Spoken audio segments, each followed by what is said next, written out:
from the lighter side of pest control. This is Tales from the Crawl Space with your hosts, Jack and Nick and Brad. And we're back after a 1.5 hiatus and a whole bunch of bullshit. Tales from the Crawl Space is back with a vengeance, and we actually were able to kidnap Brad Harvey from the Pest Control Humor Depot and put him under threat of death and dismemberment to be a co-host with us. How you doing, Brad? And while Nick sodomizes him, say hi, Nick. I know you're busy right now with Brad, but say hi. Sorry, I had to do the mating call again. We haven't done that in a while.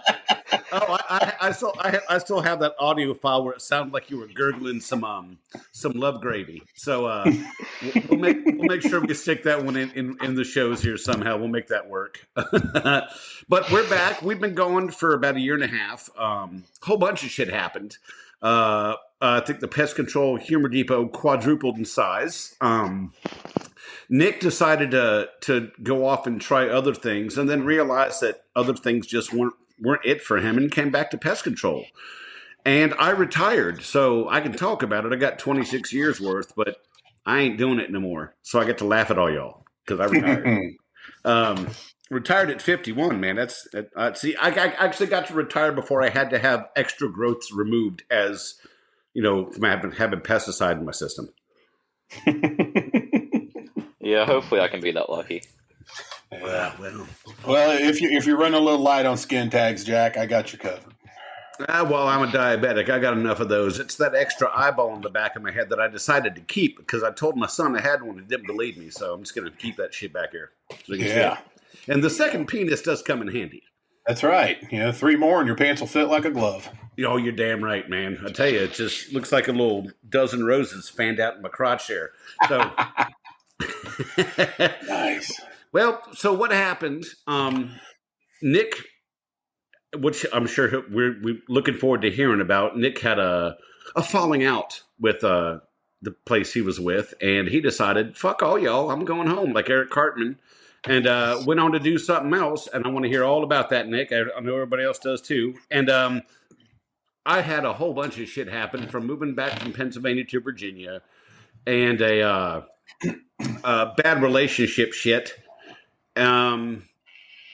Sorrowfully enough, and I'm not going to bring the whole show down, but I lost my dad in January, and I just lost my mom 3 weeks ago this coming Thursday, so I haven't really had the motivation to do much. But I'm trying to get my feet wet and get back on the horse because I really love doing this, so that's exactly what I'm going to do, is get back to doing something I love and not worry about all the bad shit. Right on. We know you like riding things, so... But, well, yeah, they say those really big, large, ugly girls are all fun and games until someone sees you. But when you're my age, you really don't give a shit. Because especially if they're my age too, I'd say, "Yep, that's right. I'm tearing it off." Just roll the flour and go for the wet spot. Eat your heart out. But we decided we're going to talk about toxic people in the pest control industry, whether it's on social media, the customers, the employees, the bosses, what have you. We've got a lot of toxic people we come across, don't we, guys? You got that right. And I know Nick's got some, and that's the one I want to hear first. Nick, let's hear what happened to you. Let's hear why you made the exodus from pest control. Senor Nick, did you fall asleep on us? I think Nick left us. Oh, wow. I don't know where he is. So hey, this is just like old times. I know. What the hell? Hello? So Nick was here. Oh, there he is. Okay, I don't know why y'all can't hear me there. We're getting the kinks worked out. But yeah, let's hear what happened to you, Nick.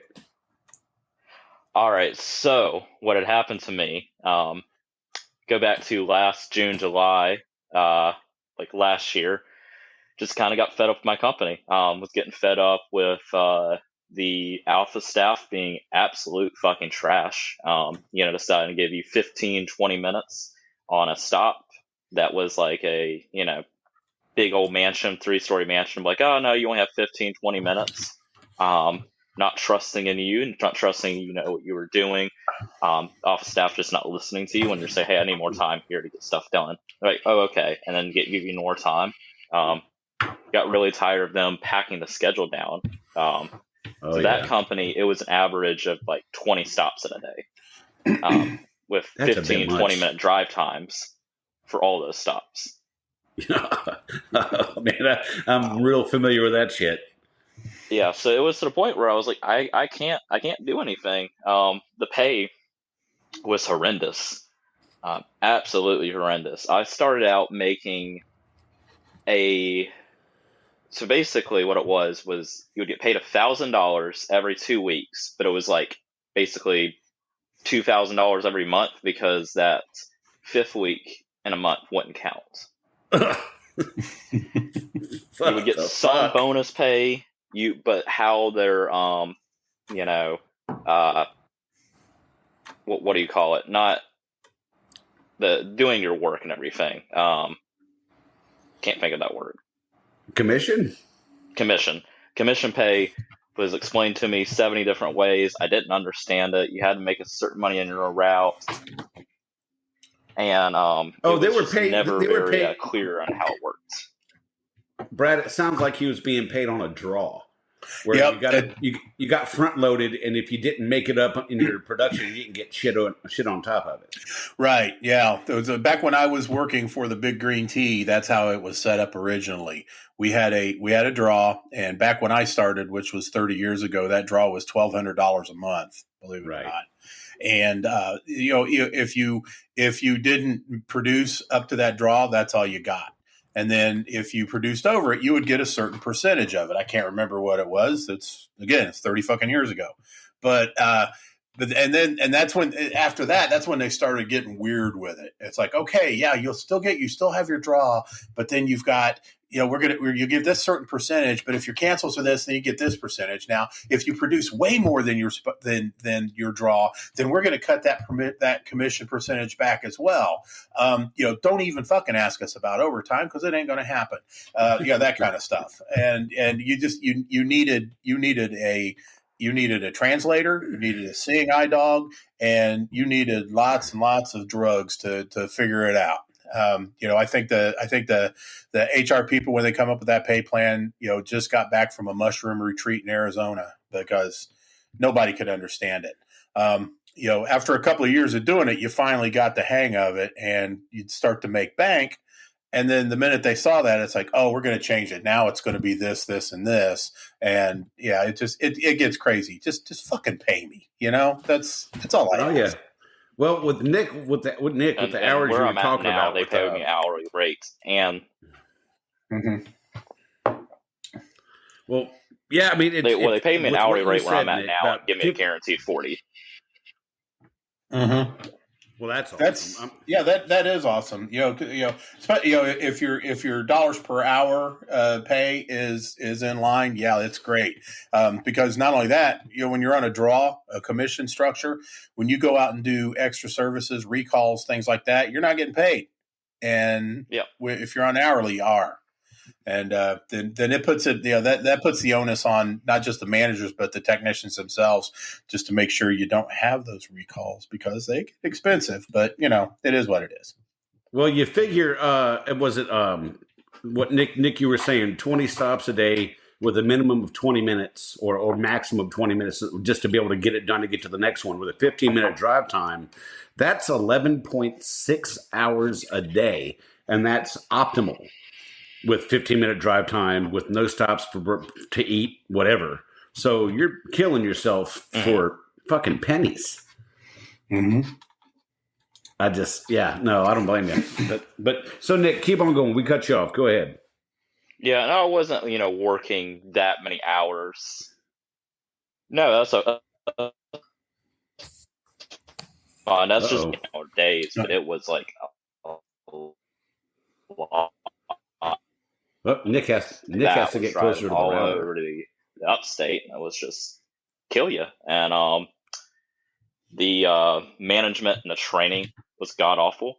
I cannot and will not name this company a threat of being sued by them.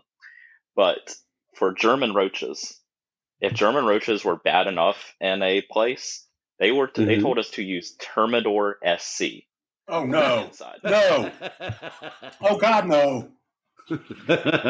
Which, from experience, it does kill roaches. It will kill them. Mm-hmm. Don't do it, but it will kill them. I know guys that used to use Phantom Plus. They'd take Phantom and put a little extra Termidor in it with their Gentrol and use that for roaches. Phantom Plus is what they called it. Wow. But it was stuff like that, and them telling us to spray like all over on the walls for roach cleanouts and everything, and not making it mandatory to use a vacuum to clean out the roaches, like the dead roaches and the other roaches and everything. Just stuff like that was it was awful. PPE, non-existent. I mean, I had to go buy my own chemical mixing gloves. I was in there during the height of COVID getting gloves. They're like, oh no, we can't get any from our supplier of pest control supplies, so we're just not going to order any for you. Oh, God. And it's like, you can go down to Walmart and buy some gloves for us. Like, we're supposed to have PPE. They had long sleeve shirts for you. Or not long sleeve, they had short sleeve shirts. No long sleeves. During the winter, it took me till about December, January to actually get a jacket to wear out.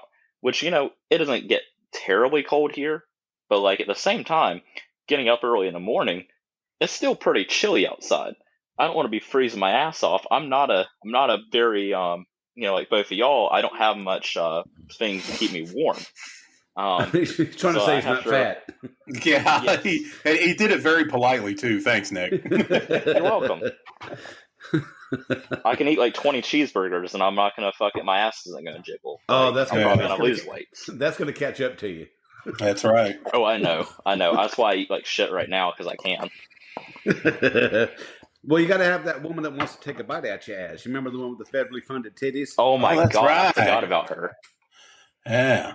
How could you forget about that?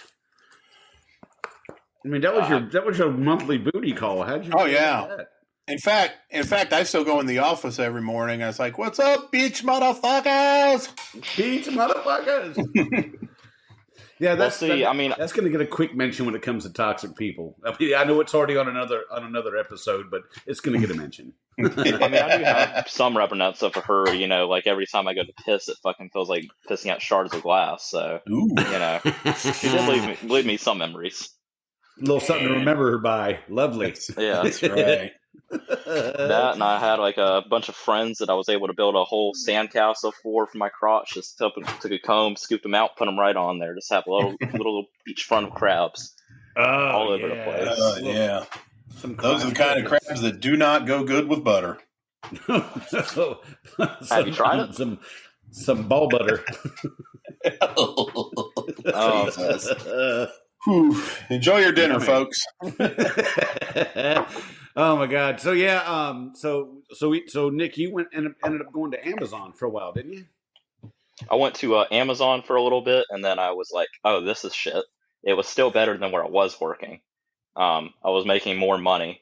Right. And then I went to. I don't know if I want to mention this company by name, because I do eventually want to go back to them. I don't really have bad things to say about them. I worked for Quick Trip for a little bit. QT. Mm-hmm. They're in the kind of southeastern region. They're going out to some areas of Colorado. I could probably say some things about them. I don't really have that much bad to say about them. The hours were just completely shit, and I couldn't do them anymore. So I wanted something a little more Monday through Friday. So I found this job. That's more of an 8 to 4, 8 to 5, kind of depending on the time, especially right now, if it being winter, or fall, it's going to be a lot less hours working. Nice little mom and pop type place.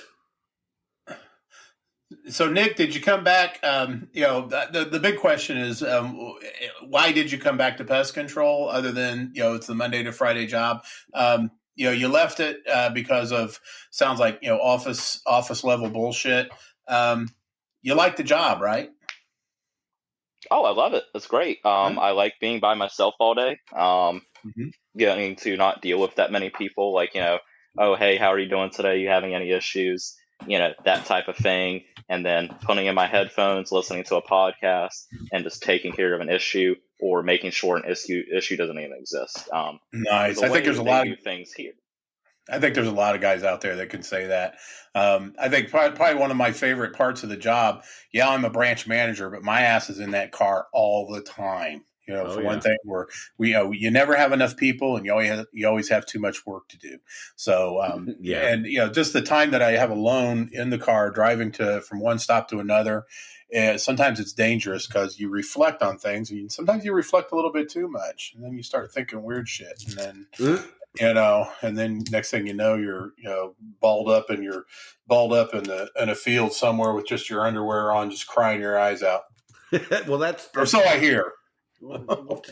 Did you see me? Was that what happened? Did you see me? Yeah, the beard. It was a dead giveaway. Brad, do you have like a mosquito fogger and you're like sniffing the gas too much from it or something? Like, I'm a little worried about you.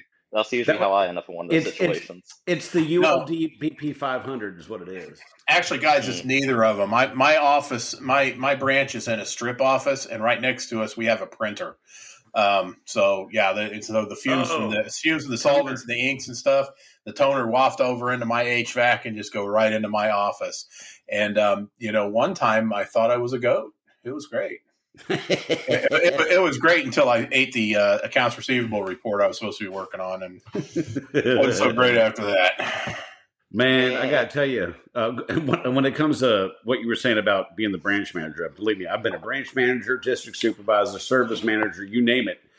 And when I was a district supervisor for a company with the yellow trucks in the central East Coast area, as a district supervisor, we'd have a tech that would quit or whatever. And they just put me on the route because they didn't have to pay the tech and the district supervisor. They just had me do his work. So they were padding the budget by having me run a route and all my other shit at the same time. Yeah. So, yeah. Yeah. Well, yeah, I'm out because it's not because they don't want to pay another technician. It's because the technicians that we have, you couldn't cram another stop on their route with a coat of oil and some numbing agent. Oh my God. It is. Yeah. I mean, especially, during COVID, it was weird because we were fully staffed, but then we didn't have as much work. We lost quite a few customers temporarily, of course, because everything was closed. But now, staffing's an issue. I mean, everywhere you go, and I don't mind being able to hop in a truck and run some stops. I mean, that's where I came from was the service field. Oh yeah. I'm not one of those guys that came in from college and put on my gray flannel suit and started telling everybody how the hell this job ought to be done with absolutely no experience. I've been there. I've done that. And it helps because you get empathy for what the techs are going through. And I mean, seriously, the techs could not get another stop put in to save their life, and still manage to, get home, get some rest, eat, dick their lady down, whatever. And so, yeah, it's, I kind of like what I do because of that. And I think it's because of the experience that I had. I can do my job that I'm supposed to be doing and then do the job that's extra. And I still am able to stay on one-on-one contact with customers and so forth. And I kind of get off on it. Well, as a branch manager, for me, it was kind of a break to get the hell out of the office, too. I mean, I'd get the problem customers that I want to see a manager. Fine. I'll schedule a day and come out and take care of that and everything. And it was a nice break. It really was. But yeah, I mean, I got my hands dirty when I started this business. I was drilling termite jobs back when Termidor wasn't even a thing. I was doing termite jobs with Premise, and before that I was using not Prevail. I think it was Prevail we were using, and I don't even know if they make Prevail anymore. To be honest with you, I haven't seen it. But yeah, I mean, I was doing termite jobs, and I ended up leaving from Schmerlich. I'll call him Schmerlich, who's now owned by something kill. I'm not going to say the whole thing, but now they bought Schmerlick, and I think they just brought Big Green Tea, didn't they? Oh, that's what I hear. I'm not sure. Well, from what I heard, they did Schmerlick. It's not a good change at all. Mm-hmm. Yeah, I didn't hear about the Big Green Tea getting bought out. Oh, I'm sorry. I forgot you guys have been out of the loop somewhat. But yeah. The Big Green Tea was bought by Rent Boy Kill, and so yeah. And I was joking because it was all over the group constantly for weeks, thousands of posts and memes and everything, and it just got. I was like, okay. I'm going to start a cooking group and just close this one down because I'm fucking done. No, but yeah, and it was a running joke for a long time on the depot. Well, it's there. I hope that they do to the Big Green Tea what the Big Green Tea used to do with who they would acquire. Oh yeah, I mean, yeah. In our line of work, is in our industry, it was big ass news. It was tantamount to Elon Musk buying Twitter. Oh yeah, no, for sure. Yeah. But I remember what they used to do is when I was with one of the religious cult pest control business models, and they'd build them to sell them, and when they'd sell them to the Big Green Tea, which Big Green Tea stopped doing that. So there's a lot of those pest control companies just flapping in the wind right now. Yeah. But what they do is they transfer you to an office really far away from where you live to make you quit because all they wanted was the customers. They didn't want the employees. Right. Exactly.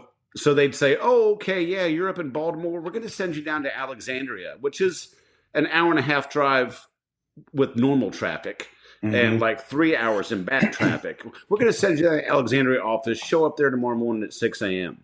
And then you got to get through Baltimore traffic, through D.C. traffic, into Northern Virginia. And you got to leave at 3 o'clock in the morning to get there at 6. And they do that intentionally to make sure that you don't stay, just because they don't want to have to pay new people. They just want to get the money from them.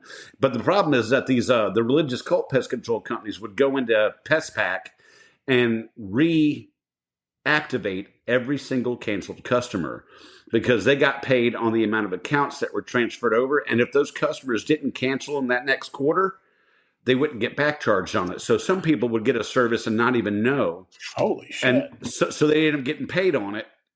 It's some shady shit, but that's exactly what they did because they told me to reactivate customers. I'm like, I'm not doing that. Some of these people canceled through me on the phone. I'm not reactivating them just so you can pad your money and piss off someone. I'm not doing that. Nope. But God, that's shitty. That's some shady shit. Is what they did. So yeah. Well, you do know, Jack. You do realize that in the beginning, all those we'll call them Donnie and Marie services. Service companies were actually bankrolled by the Big Green Tea in the initial. So that way they could get customers who were pissed off at the Big Green Tea to go onto them, and then they'd build up their customer base. And by the end of the summer, they got a letter in the mail saying, "Hey, welcome to Big Green Tea." That doesn't surprise me in the least bit. Not a bit, yeah. I mean, you look at you would look at some of these, you would look at some of the trucks and just tell right off the bat. I mean, because it was the same font, what is it? Impact Bold Italic font for the name of their company, which is the same as the Big Green Tea, and it's just like, okay, this doesn't pass a smell test, and if you sniff around a little more, you figure it out.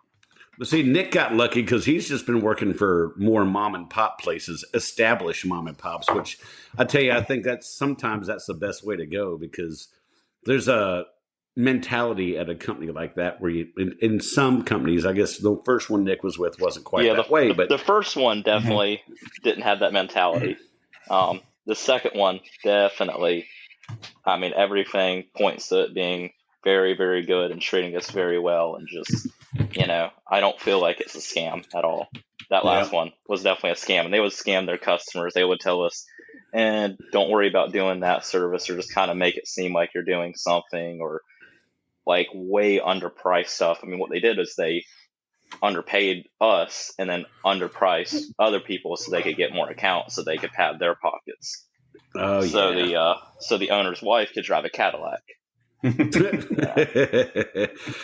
Well, I tell you, the company I was with in Pennsylvania, and I will say their name because I don't have one single bad thing to say about them. They were a family-oriented company, and they meant it when it came to their employees and everybody. Tomlinson Baumberger, and it's the one place. A lot of these places will do pest control and like throw a lawn service on top of it, try to make more money. This place was a lawn and landscape company that added a pest control division. So they kind of did it the other way around, and they took the pest control part seriously. If there's something you needed for a job, if you didn't have it, you had it the next week, no matter what it was, no matter what the expense was. They started doing Centricon, and I was the only person Centricon certified. So they sent me out the jobs like I need this, and this. They said, all right, we're going to push your services off to next week, but you'll have everything you need when you go out to that first job. And I did. In spades with replacements and everything. That's awesome. It was awesome, and they are awesome. I mean, they actually truly, if the temperature got too hot, they'd call all their trucks in. I'm sorry, it's getting close to 100 degrees. You guys got to come in. We'll call the rest of your customers. We don't want you out there in the heat like that because we know what it's like. And that same goes for the lawn and landscape side. But they looked after you in bad weather. They looked after you in the heat. They had like once a month, they'd have like a lunch. They'd bring everybody's route in early and they'd feed you. They really did, and they really do take care of. So Tomlinson Baumberger, that's in Lancaster, Pennsylvania, them guys know what the hell they're doing. So if you run a piece of shit pest control company, you might want to look over to them and see how they do it, because they're making money hand over fist, because people will fight you if you try to sell them a service from someone else. They love them so much. They're like, no, I'm not fucking leaving. Fuck you. So no, they're a great place, and that's all I can say about that. That's good to hear. That's what I'm feeling like with this company. They like really my last company. I just got to keep ranting about them. I could do this all day. Talking about horrible bosses and like horrible people you have to deal with. I had probably a good 6 months of a cracked windshield, like straight across. Hey, can I get this repaired? Yeah. We'll get it on that. Every month I'll bring it up. There was even 1 month. Brad gone? He's coming back. He had an issue, and I just told him to refresh his page, so he's coming back. You got me? Okay. Yeah, I got you. All right. Yep. Okay, so talking about having people that were horrible to deal with, and I'm just gonna go over this company more and more. Literally, the owner, I had my windshield cracked for 6-7 months, however long it was, and it would not get fixed. I kept bringing it up every month. Hey, this windshield's cracked. I mean, it was a straight crack across. Like, if something hit it, it was going to break, Right. It was going to bust out. Kept bringing it up. Yeah, we'll get it fixed. There was even one meeting that I brought it up to him. He's like, "Oh, really? Your windshield need to be replaced? I didn't know. They're replacing so-and-so's windshield out in the parking lot right now, but I didn't know you needed yours replaced." And I literally would tell him every month, you trying to get equipment, trying to get chemical was like, it was begging to get chemical. Let's say like a bag of Wisdom or Towstar, trying to get that. Right. How long would you say a bag of Towstar would last you, or Wisdom? Like both of y'all. Well, Nick's not being recorded. I'm going to have to stop and start and edit and add the second part in because it says not recording. Yeah, I'm not recording. Sure what that is. Mine says it's saying recording on my end. It said. Oh, it says not on my end. So, but that's cool. As long as it's recording, that's awesome. As long as you two say it, that's good enough for me. So I know 28 and a half minutes. All right. So a bag of Towstar. If I was using about 1.5 pounds per house, if I'm just doing a band around the outside of the house, it depending on how busy I was, I'd go through a bag a day, 1.5 bags a day. 2 to 3 weeks. Or no. I would have to make 2 or 3 bags last a month. Oh wow! With my old company, you put it in a salt shaker. Just do the Salt Bay thing with your fingers. Just, yeah, baby. Yeah, I don't use a whole lot of granules when I do service. So I really don't have anything to go by. Yeah, that's well, a I mean, hallmark of we're. Donnie and Marie Pest Control. Uh-huh.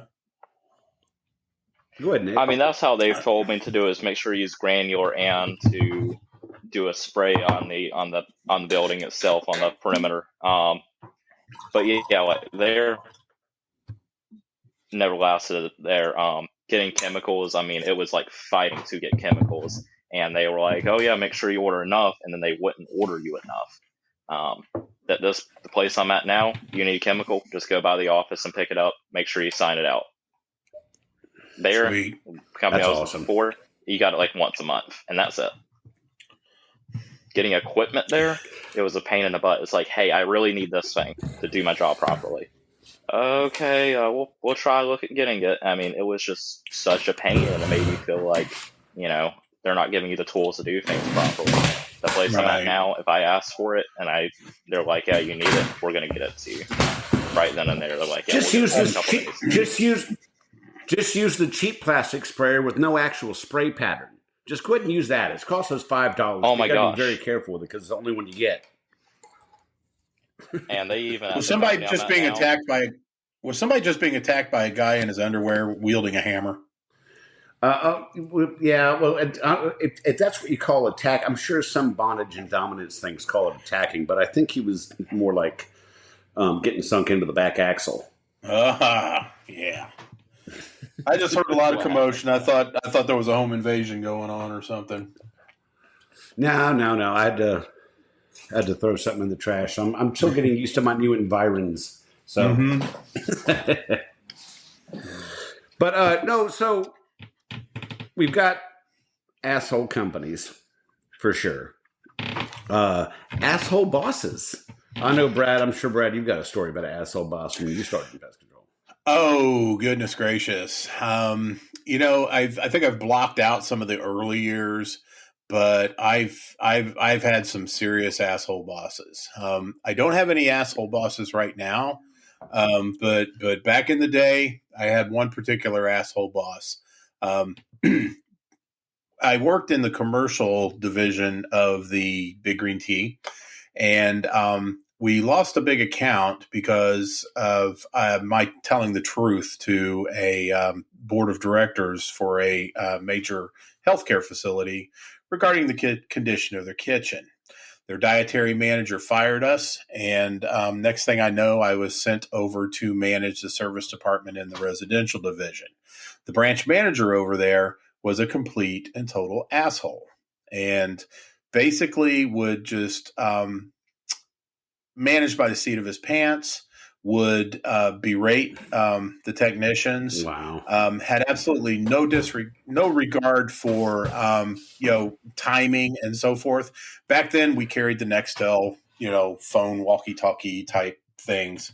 It would be nothing for him to just Brad, come in, please, Brad. And I'm in the middle of dealing with a customer, and yeah, there is a mute button on those, but you forget about using it sometimes. And then I'll be like, okay, JC, I'm with a customer. Well, we need to talk about this route, and this is not acceptable, and just basically just chewing my ass while I'm trying to deal with a customer's problem. And that was just ridiculous. He would work the technicians to death. He would get in front of them at meetings and just basically single one person out and just dress him down in front of everybody. He had absolutely no idea how to properly sell things. And he would want us in every day in front of his desk, me and the other two service managers, for a daily recap, which basically turned into an ass chewing session every single day. Oh yeah. The final straw with this guy was I had a technician, and this guy, when I first got into the business, actually helped train me in the field. He'd been there a number of years. He was running an especially long route. A call came in for a service that was in his area, but I said, it's late, I'll go ahead and run it. And then JC was like, no, you have him take care of it. And so I called him, and he goes, the tech's like, Brad, I really can't. I've got my dad's in the hospital. I got to get, and his dad was legitimately sick. His dad's passed since then, but he was, and they just insisted that this technician run that stop. And it was only a couple miles from the office. Actually, it was a couple miles from my house because it'd be a good excuse for me to get home early too. But he wasn't having any of it. And so I was like, you got to do this. And so he goes, Brad, I'm not going to do it. So I said, I'm going to do it. And then he's like, you're not going. You're making him go. I said, no, you're going to fuck yourself, and I'm going to go take care of this customer. And so I went and took care of the customer. The next day when I came in, I walked in, and on my desk was the guy's uniform, his fuel card, the keys to his truck, and he'd quit. He's like, he goes, I can't do this anymore. And then I sat down, took the uniforms off of my desk, and got on the computer and applied to another company that day, and went through the rigmaroles there. And so went from, then when I was able to give my notice, I just went into his office and told him flat out why I was quitting. I said he couldn't work in these conditions, and neither can I. And the funny thing is, I get a call from the region manager that later on that day offering me a service manager spot in another branch in Bloomington. Bloomington's an hour and 40 minutes from my house. And so I was like, no, it's like, 'cause not only did I would still have to deal with that company. I would still have to deal with the region manager, who was just as bad as the branch manager. The region manager came in out of nowhere, and he's just a cologne-soaked pimp that drove everybody batshit. So it's like, I've already landed, because I already, before I gave my notice, I made sure I had another job lined up. So I was out of there. And as far as when I went from the big green T to the big blue E, it had its own set of, let's just say there was just as many asshole managers there, but they were a lot more polished. Did the Big Blue E send you to Orlando for training? No, the Big Blue E sent me to St. Paul, Minnesota for training. Oh, yeah, super. I'm sorry. Do you mean the academy? Yes. Yeah. That when I was with the big, if it's the Big Blue E, it's the economical Labrador Retriever. Mm-hmm. Yeah, when I worked for the economical Labrador Retriever, they sent me to Orlando for 2 weeks to train, and I've been doing pest control for like 10 years at the time, so they weren't telling me something I didn't know. Well, yeah, they basically wanted to deprogram us, and to get us into the culture, and they got us in the culture all right, because come to find out, the culture was that if you're in a position of management there and you're not in a higher level of management, the technicians could throw you under the bus and you'll get your ass fired. Oh my God. So yeah. When I was in Orlando training, they had this little tiny, like 4'8" white girl with a blonde afro. And she was the trainer. Mm-hmm. And I was kind of sitting there just kind of like, oh my God, this is so boring. And she's like, you think you know everything? I'm like, everything you're telling me I do.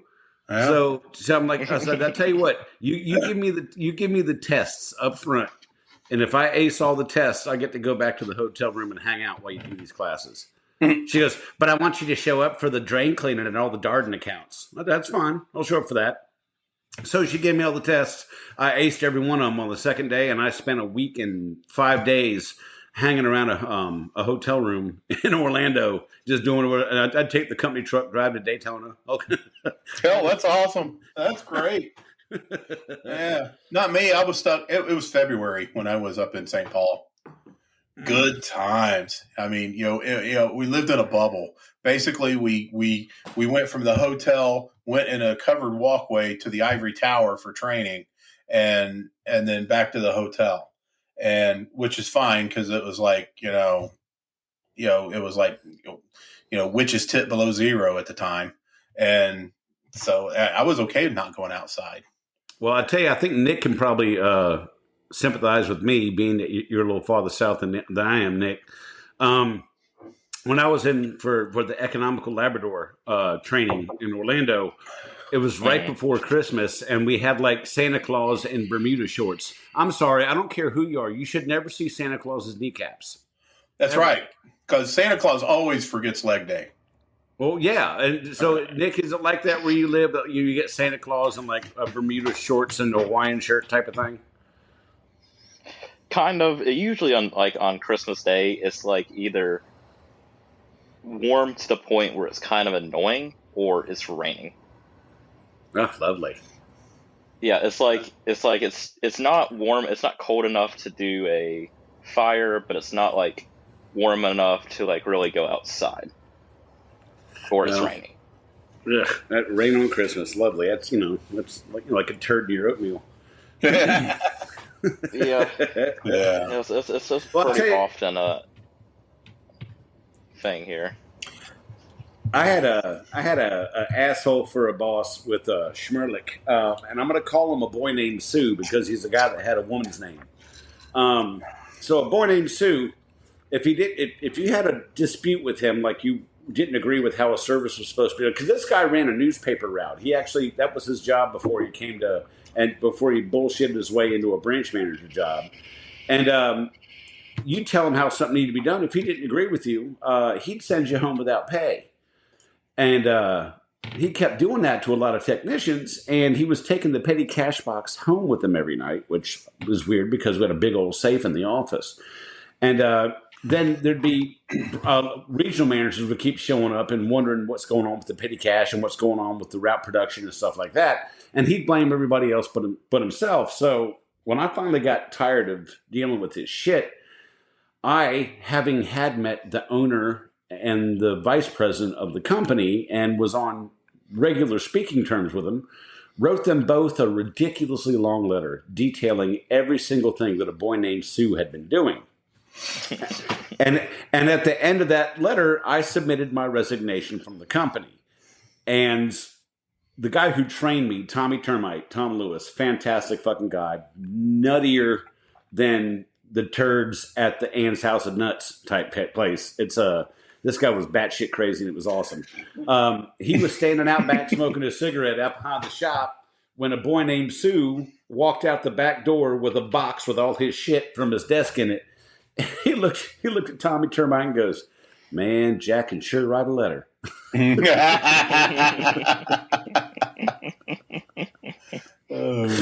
So I got his ass fired, which was a happy day for me because that guy was just straight up dick. So, so Brad, we know you've had. I mean, I'm sorry, Nick. We know you've had the federally funded titty woman, and that was a highlight of your route. But have you had any really, really, really, really shit customers? Oh, I didn't even really think about the really, really shitty customers. I mean, now I can look in retrospect and look at the customers I had. Probably the worst ones are like apartment managers, leasing managers who are just so fucking competent and don't understand a goddamn thing that you just want to fucking shoot them. Where it's like you show up, you're there to do some callbacks. They're like, "Oh yeah, I need to do a roach clean out here." Cool. Would you let the person know that we're coming? Job. It's a job. You didn't call our office like I told you to. The last 2 weeks I've been here, 3 weeks I've been here. You know by now you should do that. Oh, you need to do a flea treatment here. Okay, they know I'm coming? Yep. Show up. Oh, we didn't know you were coming today. Okay, can you guys leave? No prep sheet or nothing, huh? No prep sheet or nothing. Yep, no prep sheet. Hey, make sure you get them a prep sheet, okay? Oh, did you send them a prep sheet? Oh, what prep sheet? Like, literally. Every fucking time. Wow. Or I've seen the one that we've been dealing with. I can't be very specific about this one, but one of the property management companies that my company deals with now that I've been going along with on my training routes, because they're just trying to get me kind of making sure I'm doing things correctly, because they actually go into a lot more detail actually how to properly do pest control, so I don't have to do a bunch of callbacks unlike my last company. Mm-hmm. Right.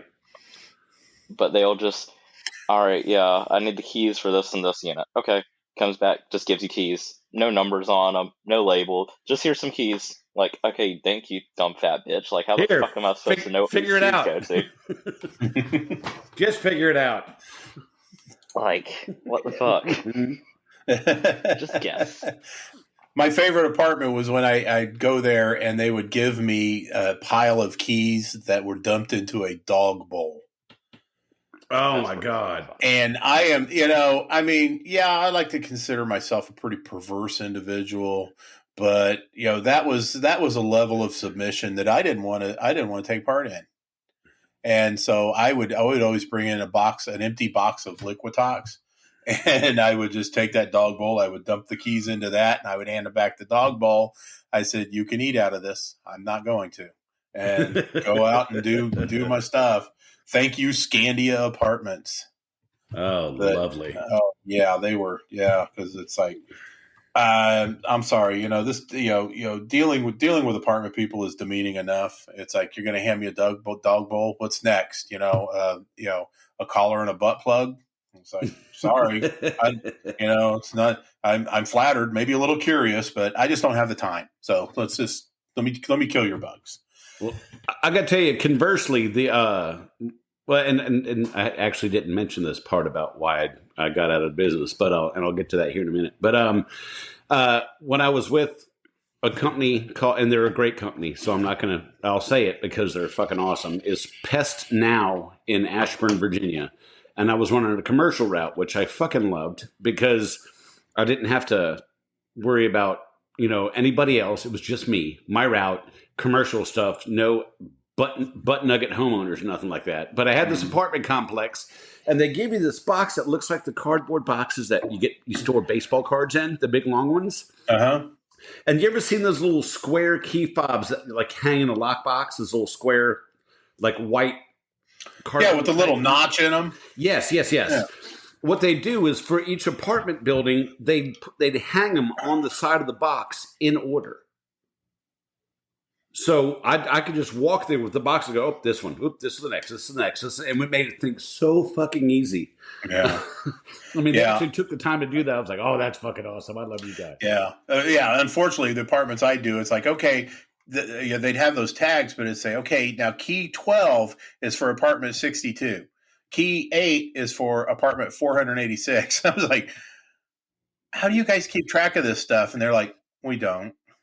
It's like, well, no shit, you don't. I was like, well, and then the maintenance guys look like they just got off a 4-day heroin bender, and they don't know what the fuck's going on. The list is never ready. You go there every Thursday. You're there.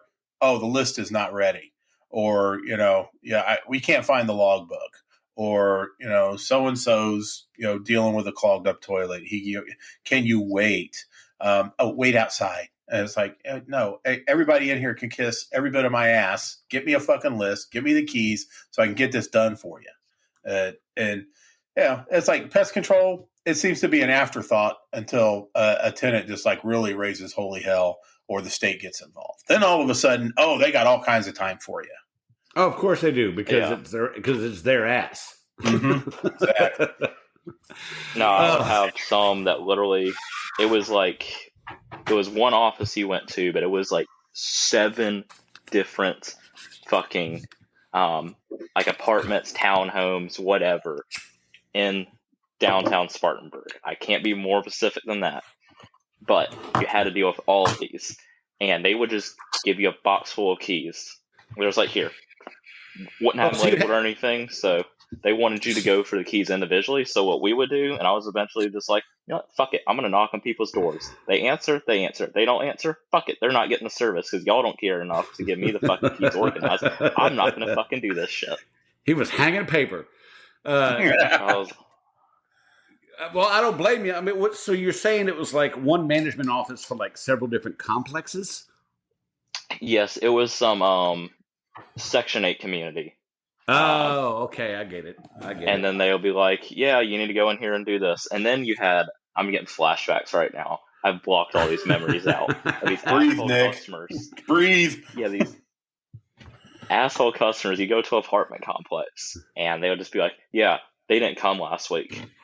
I go walk into the apartment. I would literally walk in there with my phone, take a picture of my the slip that I left to say that I was there, take a picture of it, and then go to the office and show them. I'm like, this is from last week. And they're like, okay. I was like, your tenant saying that I wasn't there. I literally left a fucking piece of paper on their goddamn stove saying I was there. Like, literally says, thank you for your service. The only way I could do that is unlocking the fucking unit. And it wasn't like I was going to unlock the unit, walk in there, drop the paper off, and then go back out doing the treatment. If I'm in there, I might as well fucking treat. Oh, yeah, and then the ones who you go in there, the tenant's like, well, he didn't do my place because I didn't smell nothing. And so, I always kept those people in mind, and I always made sure I hotboxed their apartment before I left. It's like, hey, you didn't smell anything. Did you smell ass? Yeah, well, then I was in there. Put some Gentrol Complete in there. Spray their apartment down. They'll fucking smell that shit. Catalyst. Orthene or Catalyst. Yeah. Have you ever wanted to let somebody know those around anymore? Do something? I mean, Orthene is. Orthene's totally around. I don't know about Catalyst. I'll be damned if I'm ever going to use it again. But Orthene is like if you took a rotten horse's asshole, poured it in, soaked it in isopropyl alcohol, and lit it on fire. That's about what Orthene smells like. It is, and I liken it more to like carrots boiled in baby puke. But I tell you, just one little tiny spritz of that stuff as you're walking out the door. When they go in there, there's no question that you hadn't been there. Mm-hmm. Mm-hmm. Yeah, they'll either think you actually sprayed their apartment or you had some sort of digestive issue episode in their house. But either way, your presence will be known. I'd actually gotten a call to the office because I actually did have a digestive issue, and I blew up someone's bathroom because I couldn't wait and couldn't hold it. And apparently they called the office like, Dad, did you have a guy die? I told my boss, I felt like I was going to die. Oh, my gosh. But I was known for my disgusting crevice emissions. Anyways, so it ended up being kind of a joke, that I blew up the bathroom, So, yeah. Well, look, we're getting close to an hour, and I want to make sure that everybody knows how to get a hold of us. Go for it. Nick, did you want to, because Brad's here listening to you, do you want to give him the phone number? Please. So, Brad, Nick, if you ever want to contact us, you can contact us at 571-888-5283. Leave a message there. Oh, yeah, baby. Oh, I will. I will. Let's hear the mating call. Oh, there you go. Oh, there it was. Gosh. I got a semi. He's working on a chub. I'm working on a semi here. I got a full on right now. I got the Instagram and Twitter at a mothball. So we're at TFTC Podcast on Instagram, and I did post my setup for tonight's recording there. So there is a new post, and I will post this episode on all of our social media. And our Brad, what's our Twitter? Our Twitter is at CrawlSpaceTales. Awesome. So yeah, we're on Twitter, Instagram, and you can find us at the Pest Control Humor Depot on Facebook. My favorite Facebook group of all time. Of course it is. And that's the one I got to tell you, Brad, it's because of you that we got the listeners that we did when we started out. And I think maybe we helped bring some people to your page too. You sure did. And I appreciate that. And while we're on the subject of the depot, I wanted to give a shout out to not only everybody on there that contributes and does a great job of making the depot what it is, which is a complete fucking trash fire. I want to give a quick shout out to to the mod squad, Josh Talbert, Dan Bird, Beckett Usay, Paula Benedict, Kevin Wilhite, Daryl Harvey, Dazanoff, Michael Lorney, and Matt B. You guys are incredible. And the depot wouldn't be the depot without you guys making sure that everybody stays in line. So hats off to you, and I appreciate you. And as a shameless plug for the depot, if you go to the depot and get a hold of Brad or his brother, you can get a PCHD, Pest Control Humor Depot magnet for the back of your car, refrigerator, whatever. And it says, glove up, you cheese bags. on it. I have two. I have one on my car and I got one on my fridge. But if you get a hold of one of the admins at the depot, they can get you to the right people to pick one of those up. And they're what, like $5? They're $5, and you can pay via Venmo at BH1964, or you can use Cash App at $cheesebag420, or you could just DM me the money. And don't forget your mailing address so you can actually get what you're paying for. Damn right. Because I got one when I ordered two, and y'all had to go back and send me a second one. But I got it, so there's no harm, no foul. Outstanding. But real quick, why I ended up having to retire, I was on the way home from Pest now at work, going through Leesburg, heading towards the Shenandoah Valley. I could see the mountain ahead of me, and I was at a stop where I had to take the little bypass to go around the town of Leesburg in my little subcompact Mitsubishi Mirage G4 4-door. My big ass in that little car, I looked like a monkey fucking a football. But like Mr. Incredible in his little car. Exactly. So, and I was sitting there waiting, and this fucking F550, I didn't know they made 550s until it hit me, rear-ended me doing 40 miles an hour. And the thing is, he had a landscape trailer with two of the big zero-turn mowers on it on the back of it. So he had all that extra momentum when he hit me, and he pushed my trunk into the back seat of the car. Now, I loved my job working for them guys so much that actually the first fucking person I called in the wrecked car was my boss to say, I'm not coming in tomorrow. Yeah. And by that time, they picked me up and, took me to the hospital. And it happened to have surgery on my right arm. I had to have one of my two upper bicep tendons removed because it was destroyed, and my rotator cuff repaired.